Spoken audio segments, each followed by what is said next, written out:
제가 오늘 발표할 기업은 실리콘2입니다. 발표 순서는 기업 소개, 그리고 타겟 시장 및 경쟁 상황과 밸류에이션, 그리고 경영진 및 주주 구성, 투자 포인트로 이루어지겠습니다. 먼저 기업 소개를 드리겠습니다. 비즈니스 모델은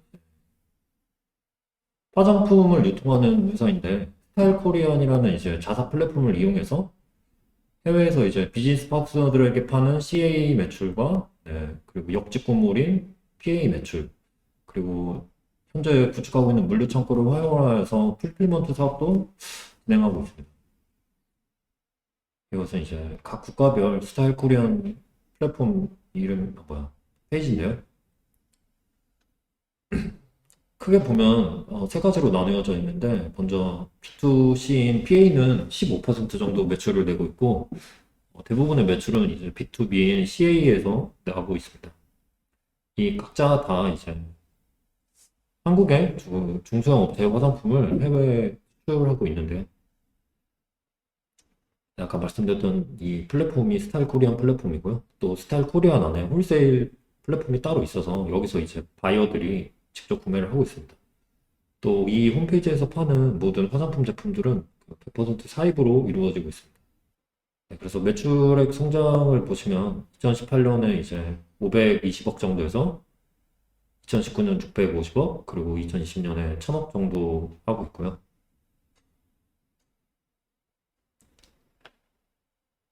네. 지금 각 홈페이지당 방문자 수도 점점 늘어나고 있고, 신규 고객도 늘고, 매출액도 동시에 상승하고 있습니다. 또 도매 쪽에서도 판매 거래처 수도 증가하고, 매출액도 분기별로 계속 성장 추세에 있습니다.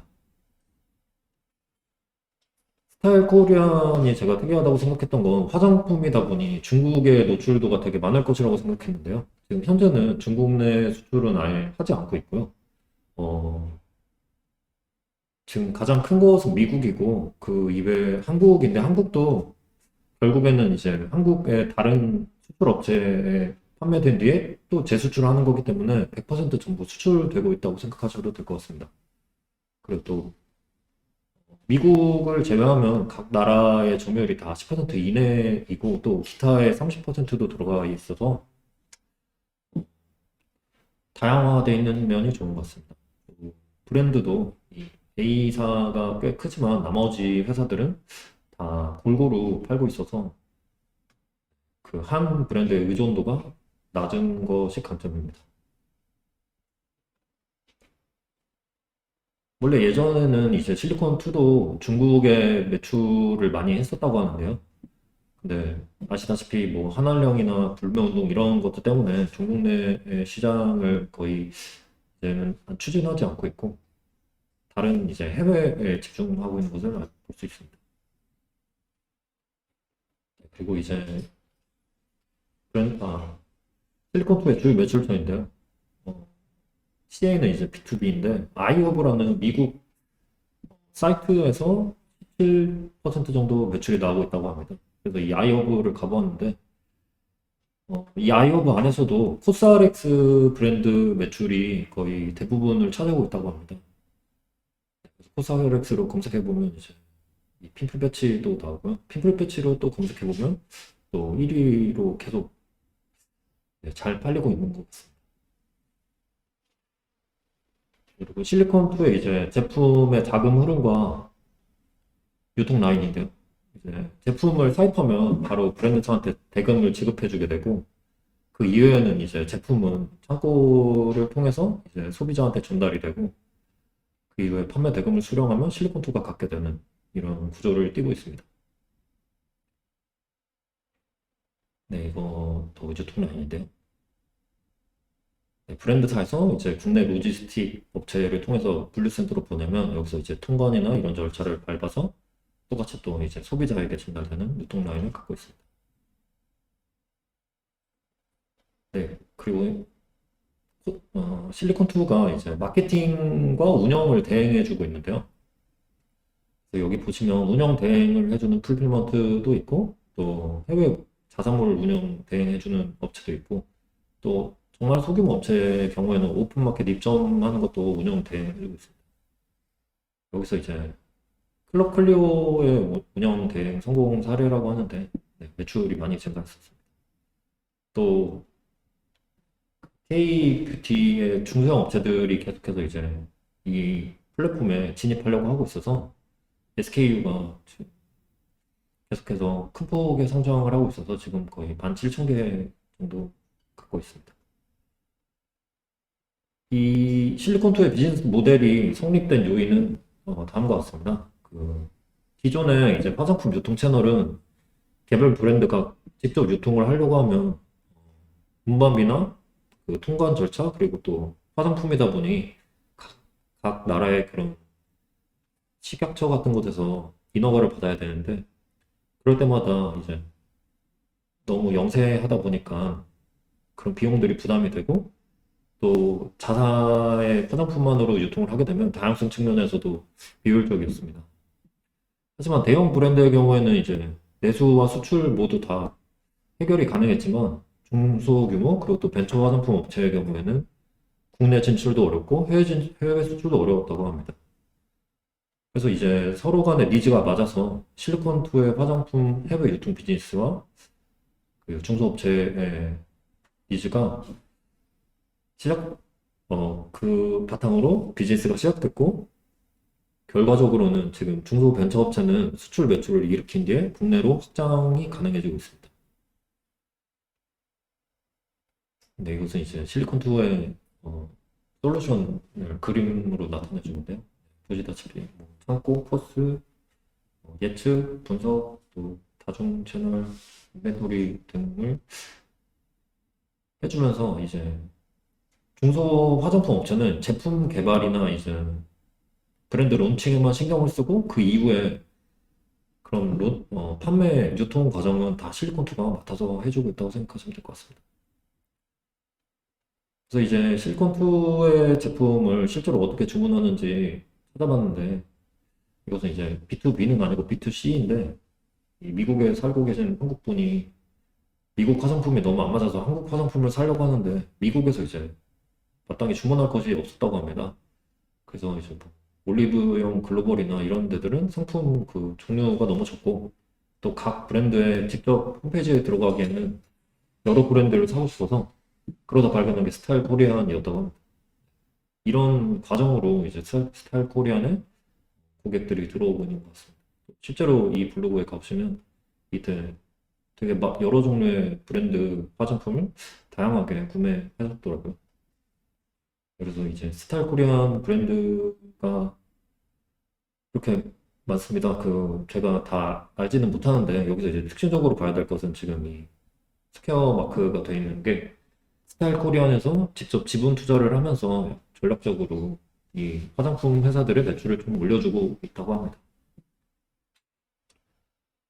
네, 그리고 실리콘투의 타겟 시장 및 경쟁 상황에 대해서 말씀드리겠습니다. 네, 현재 아시다시피 전자상거래 침투율은 계속해서 높아져 가고 있고 또 글로벌 화장품 시장 규모도 5%대이긴 하지만 계속 성장할 것으로 예측된다고 합니다.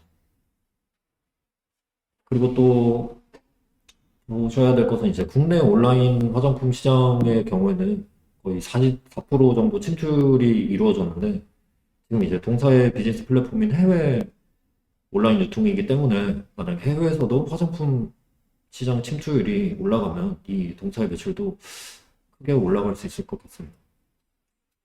하지만 이제 이 한국의 중소형 화장품만 해외에 파는 이런 특이한 비즈니스 모델 때문에 시장 규모를 특정하기는 어려울 것 같습니다. 이 사업 보고서에서도 같은 비슷한 류의 회사는 국내에 없는 것으로 판단하고 있고, 그래서 정확한 시장 점유율이 없어서 사업 보고에서 추정한 것은 이제 우리나라의 화장품 온라인 해외 직접 판매 금액에서 당사의 매출액을 이제 점유를 한 것인데, 이게 온라인이라고 꼭 볼 수도 없는 게 이 매출에는 이제 면세점을 통한 화장품 판매액도 포함되어 있어서 이 점유율의 이 산정이 그렇게 큰 의미를 갖는 것 같지는 않습니다. 그리고 지금 한국의 화장품 수출액은 중국 리스크에도 불구하고 계속 꾸준히 늘어나고 있는 것으로 나오고 있고요. 예, 뉴스에서도 이제 9월 달에도 역대 신기록을 세웠다고 합니다. 네, 그리고 또 실리포트가 화장품 말고도 지금 늘어나고 있는 이제 K 제품들을 하려고 하는데요.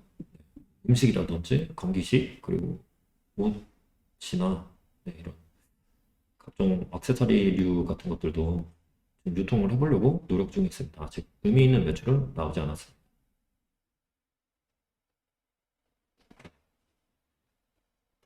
그리고 또 이제 물류 거점들을 형성하면서 이제 현지화를 통한 고속 성장을 계획하고 있습니다.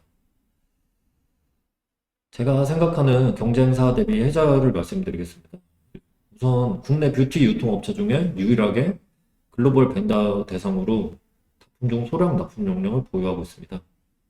또 해외 통관 노하우와 최첨단 물류 창고를 보유하고 있는데 네, 아까 말씀드렸다시피 각 영세 업체들이 직접 통관하고 인허가를 취득하려면 힘들기 때문에 실리콘2에 납품을 하면 실리콘2가 직접 그 제품들을 가지고 이 대행을 해서 판매를 하고 있습니다.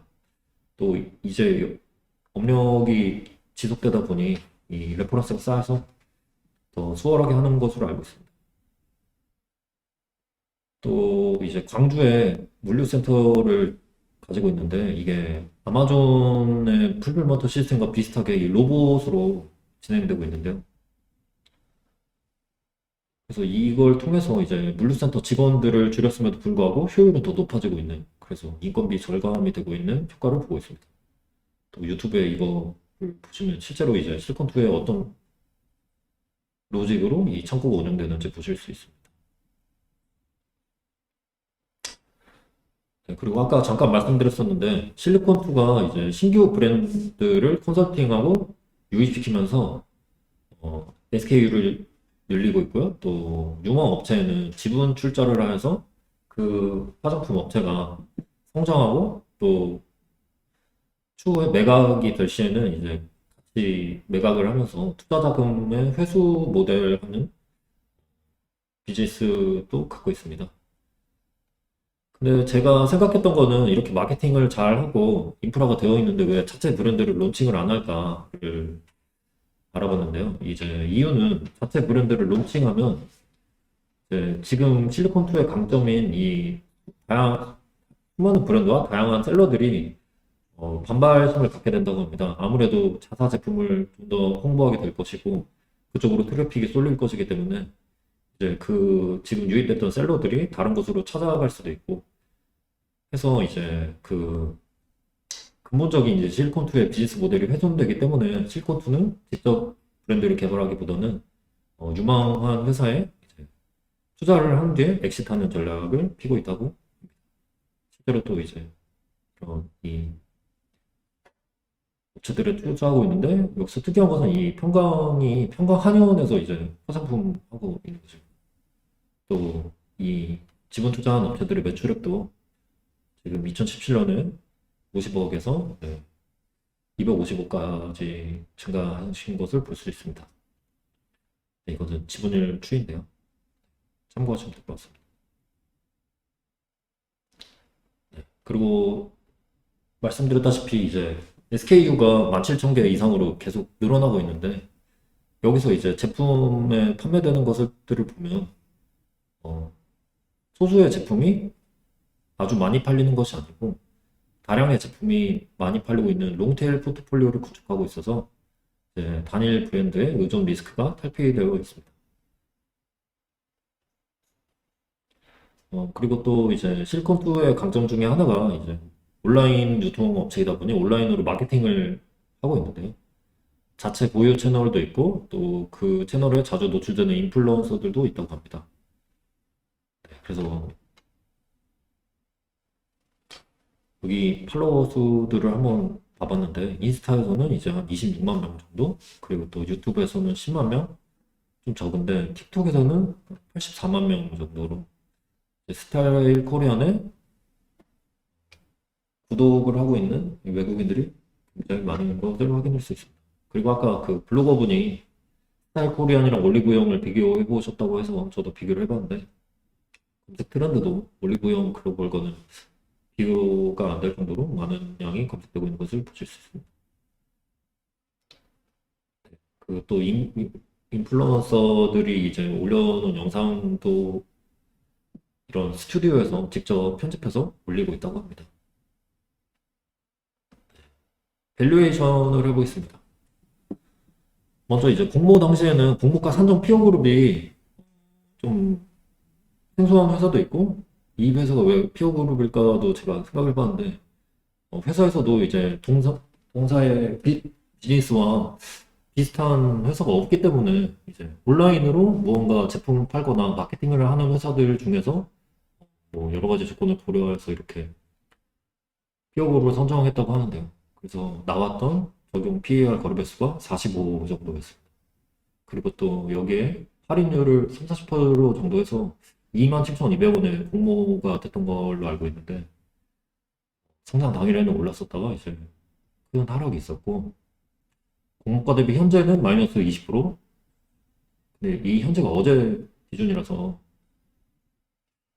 오늘 좀 많이 오르긴 하던데 네. 최대 마이너스 30%까지 하락했었던 것을 보실 수 있습니다.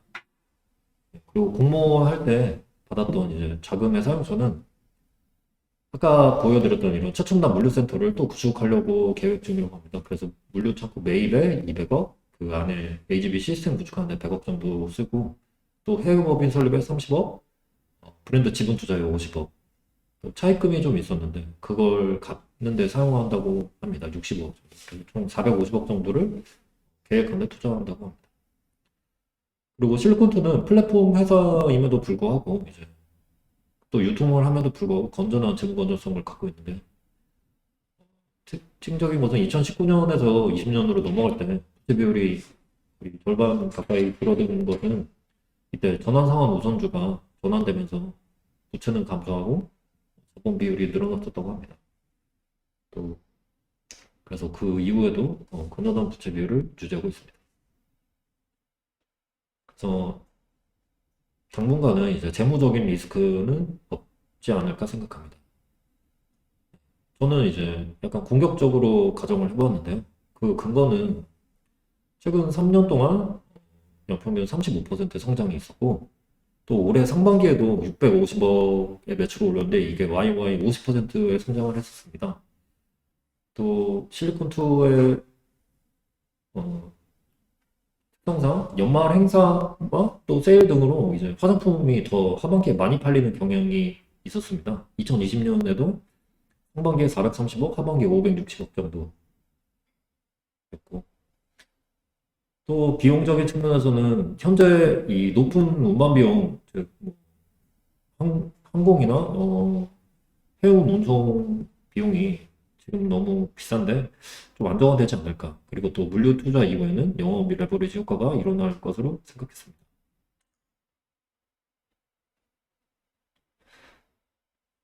네, 그래서 매출의 성장은 이제 2021년 올해는 한 50% 정도, 그리고 내년에 30%, 내후년은 25% 성장을 할 것으로 예측을 했고요. 그에 따라서 이제 시가총액을 계산을 해보니 이제 평가와 그리고 또 맥을 10%로 주었고 ROIC에 따라서 멀티플 배수도 조정하였습니다.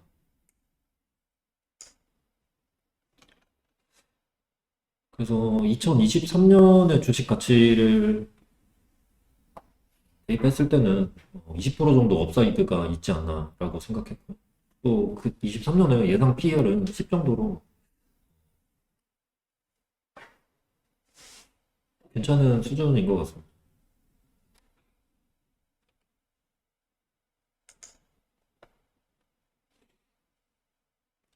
네, 그리고 경영진에 대해서 좀 말씀드려볼까 하는데 해외 유통에 특화된 경영진이라고 붙였는데 이분이 이제 원래는 98년부터 이때까지 반도체 유통하는 회사에 다녔다고 합니다. 주로 중국에서 이제 MP3나 이런 PMP 같은 이런 소형 가전제품 만드는 중국 회사에 반도체를 유통했었는데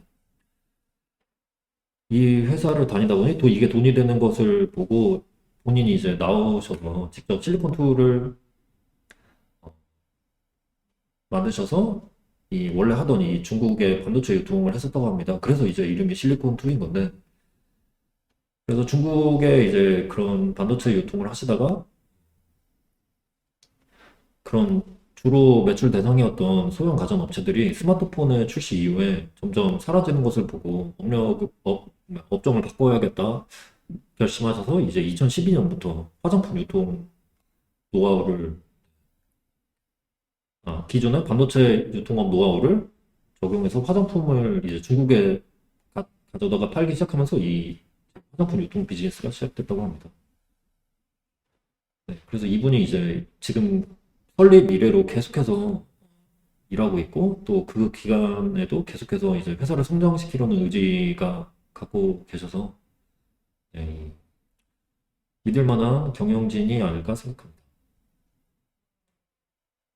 네, 인터뷰 하신 것도 보시면 네, 그런 성장에 대한 의지가 있는 것 같습니다.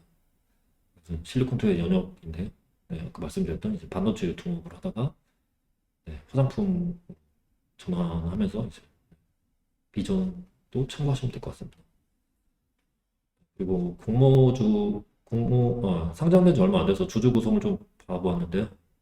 최대 주주 및 특수관계인 지분이 63.25%로 높은 편이고요. 그리고 공모 당시 유통 물량은 네, 38% 정도 됐고, 그리고 또 1개월 보호예수 매물은 이제 4.8%, 6개월 보호예수 매물은 5.9% 정도 있습니다.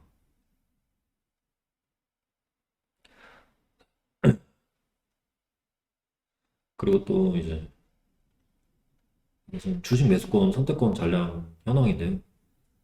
전체 물량이 38만 주 정도로 전체 상장 주식 수 대비 한 3% 정도 이내여서 그렇게 우려할 물량은 아닌 것 같습니다. 좀 특징적인 것은 원래 기존에 SBI 인베스트먼트가 6.5%를 갖고 있었는데요. 상장 전에 기존 주주로.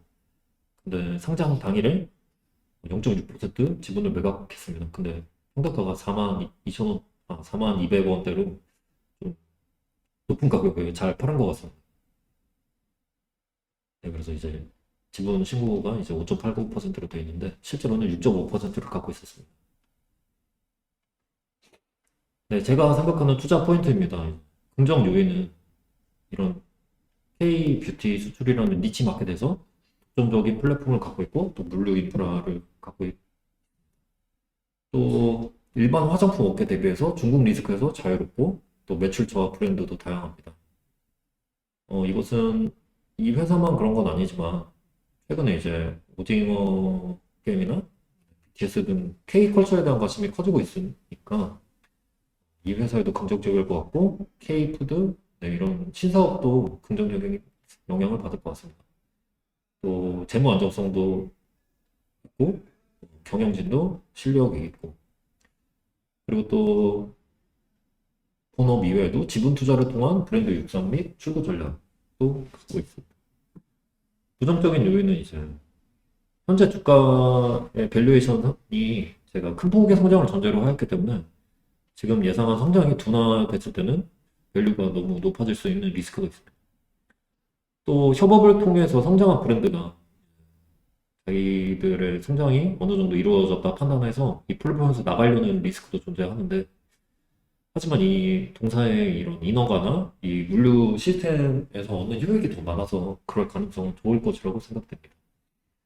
또 동사의 브랜드 스펙트럼이 이제 면세점이나 이런 대형 유통망에는 미입점도 있는 브랜드인데 이 회사들도 또 성장하면서 면세점이나 이런 유통망이 입점되면 매출이 면세점과 이 실리콘2로 나눠질 가능성도 존재할 것 같습니다. 또 상장한 지 얼마 안 돼서 보호예수 물량이나 상장 당일에 이제 SBI 매물을 받아주는 등 이런 고액 매매 물량 등이 있어서 부정적인 요인인 것 같습니다. 그리고 또 제가 투자 비중을 한번 선정해 봤는데요. 향후 상정성을 고려해서 23년까지 보유할 때는 기업 가치가 300,500억 정도까지 성장할 것으로 예상했습니다. 그래서 60%의 수익률을 기대했고요. 또 현재의 예상 기업 가치상으로 내년, 내후년에 성장이 반영되지 않으면 1,500억 정도로 현재 주가 기준 마이너스 31%의 손실이 가능하다고 생각했습니다. 또 켈리고 공식 대입할 때 투자 승률은 50대 50으로 선정해 보았습니다. 이제 최적 베팅률은 78% 정도로 높은데 제 개인적인 의견은 이제 개별 종목의 비중이 15%에서 20%가 넘지 않는다는 판단하에 20% 정도 투자가 가능하지 않을까 생각했습니다. 네, 이상입니다.